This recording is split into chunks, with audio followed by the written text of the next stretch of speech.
இன்றைய தினம் பரிகார ஸ்தலங்கள் நிகழ்ச்சியிலே நட்சத்திரங்களின் ஆலயங்கள், அனுஷ நட்சத்திரத்திற்கான கோவில்கள் தொடர்கின்றன. அனுஷ நட்சத்திரக்காரர்கள் மகிழமரம் தலவிருட்சமாக உள்ள ஆலயங்களுக்கு சென்று வழிபட்டால் மிகவும் நல்லது. மகிழமரம் தலவிருட்சமாக உள்ள ஆலயங்களின் வரிசையை நாம் இப்பொழுதுதான் முதலிலே சிறுவாபுரியிலிருந்து பிள்ளையார் சுழி போட்டு ஆரம்பித்திருக்கிறோம். சிறுவாபுரியின் பெருமைகளை பற்றி சொல்லும் போது, சிறுவாபுரி என்னும் இந்த தலம் இவ்வளவு சிறப்பு வாய்ந்தது என்பது நமக்கு அருணகிரிநாதரின் திருப்புகழ் பாடல்கள் வாயிலாகத்தான் தெரிய வந்துள்ளது. சிவனடியார்கள் ஒவ்வொரு சிவஸ்தலமாக சென்று அங்கே பாடியுள்ள பாடல்களை எல்லாம் தொகுத்து திருமுறை என்று சொல்வார்கள். அவ்வாறு பாடப்பட்ட தலங்களை திருமுறை தலங்கள், பாடல் பெற்ற ஸ்தலங்கள் என்று சொல்வோம்.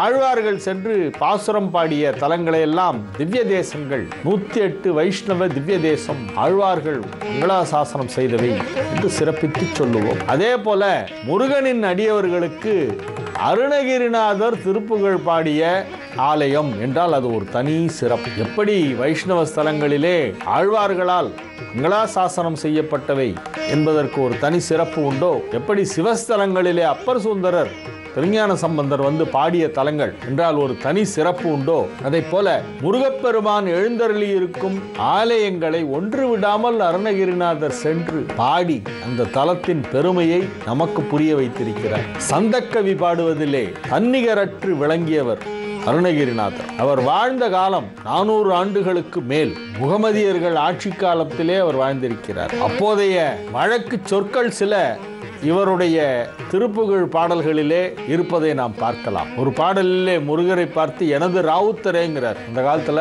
இந்த இஸ்லாமிய மன்னர்களுடைய பிரதான பொறுப்பிலே இருக்கக்கூடிய, அதாவது அந்த ஒரு பர்டிகுலர் ரீஜனுக்கு ஹெட்டா இருக்கிறவங்கள ராவுத்தர் அப்படின்னு சொல்லுவாங்க. அவர் தான் எல்லாரும் தலைவரா எடுத்துக்குவாங்க. அரசே அரசேம்பர் யாரு?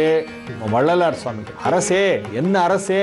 முருகன அரசர் அரசர்னு இந்த அரசே என்ற சொல்ல விழி வேற்றுமையில் பலமுறை பயன்படுத்தியவர் ராமலிங்க அடிகளார். இவர் ஒரே ஒரு திருப்புகழ ராவுத்தரேங்கிறார். அது ரொம்ப ஒரு அபூர்வமான ஒரு சொல் பிரயோகம் அருணகிரிநாதர் பயன்படுத்தியது. அருணகிரிநாதருக்கு எல்லாமே முருகர் தான். எந்த கோயிலுக்கு போனாலும் அவருக்கு முருகரா தெரியும். சிதம்பரத்துல போய் கனக சபைமேவும் எனது குருநாதா அப்படின்னு தான் பாடுறார். எனது குருநாதனோட அப்பா நடராஜன் சொல்லல, எனது குருநாதா தான். திருப்பதியிலையும் போய் பாடி இருக்கார். திருமலை திருப்புகழ் அப்படின்னு இருக்கு. வட மாமலை மேவிடும் முருகோனே அப்படின்னு தான் சொல்றாரு. இந்த ஆனந்த கடலிலே திளைத்து பல நல் முத்துக்களை எல்லாம் எடுத்து புதமான கருத்துக்களை எல்லாம் நமக்கு எடுத்து கொடுத்தவர் அருணகிரிநாதர். முருகப்பெருமானால் அவர் தடுத்தாட்கொள்ளப்பட்டார். திருவண்ணாமலையிலே ஒரு கோபுரத்தின் மீது ஏறி அங்கிருந்து கீழே குதித்து தற்கொலை செய்து கொண்டு தன் உயிரை மாய்த்து விட வேண்டும் என்பதற்காக மேலிருந்து குதிக்கும் போது கரெக்டா முருகர் கேட்ச் பிடிச்சிடுறார் அருணகிரிநாதர். 400 வருஷத்துக்கு முன்னால் காப்பாத்திடுறார். கடுமையான நோயினால் அவதிப்பட்டு கொண்டிருந்த அவருக்கு நோயை குணப்படுத்தி அவருக்கு உபதேசம் எல்லாம் செய்து, எப்படி குருமுனிவரான அகத்தியருக்கு உபதேசம் செய்தாரோ, சிவபெருமானுக்கே ஞானோபதேசம் செய்து அப்பாசாமியாக இருக்கிறாரோ, அதை போல அருணகிரிநாதருக்கும் உபதேசம் செய்து அவரை தனது சீடனாக்கி முத்தை தரு பத்தி திருநகை அப்படின்னு முதலடி எடுத்து கொடுத்து பாடச் சொன்னவர் முருகப்பெருமான். அந்த திருவண்ணாமலையிலே மகிழ மரம் தலவிருட்சம். என்ன கனெக்ஷன் திருவண்ணாமலைக்கும் சிறுவாபுரிக்கும் தெரியல.